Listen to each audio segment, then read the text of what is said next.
Isa ng ganap na Media and Information Literacy o MIL Pilot City ang lungsod ng Malabon. Katuwang ang United Nations Educational, Scientific and Cultural Organization o UNESCO. Noong October 27 ay formal nang inilunsad ang Malabon LGU bilang isang MIL Pilot City, kasama ang 11 iba pang lungsod sa buong mundo. Isinabay ang online launching sa World Cities Day and Global MIL Week.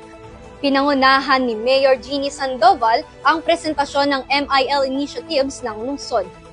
Kabilang narito ang CMU iConnect, ang online news platform ng BA in Journalism program ng City of Malabon University na layong itaguyod ang responsableng paggamit ng media at mahasa ang student journalist sa pagbabahagi ng makabuluhang mga impormasyon. Dagdag pa ng alkalde, bukas ang Malabon LGU sa pakikipagtulungan sa iba't ibang nasyon upang isulong ang MIL. Nagsilbi naman bilang panelist sa roundtable discussion si Malabon City Administrator Dr. Alexander Rosete.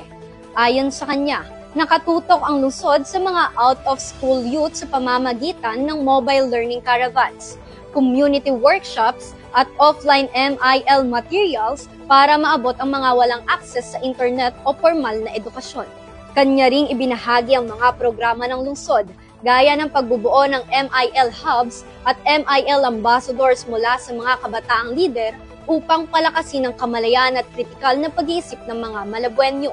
Sa pamamagitan ng mga programang ito, patuloy na isinusulong ng Malabon ng isang komunidad na hindi lang konektado sa impormasyon, kundi pati na rin sa kultura, kabataan, marginalized sector at good governance. Bukod sa Malabon, inilunsad din bilang MIL City ang Quezon City at iba pang mga lungsod sa bansang Indonesia, Greece, Nigeria, Croatia, Qatar, Palestine, Brazil, Honduras at Argentina. Ang CMU sa pangunguna ni CMU President Dr. Glenn D. De Leon at BA in Journalism Program Chair at CMU iConnect Advisor Prof. Jen Tan, ang naatasang mga maging focal point ng Malabon LGU sa UNESCO.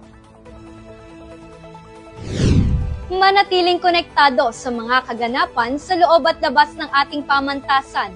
I-like at i-follow ang aming Facebook page at mag-subscribe na sa aming YouTube channel na CMU iConnect.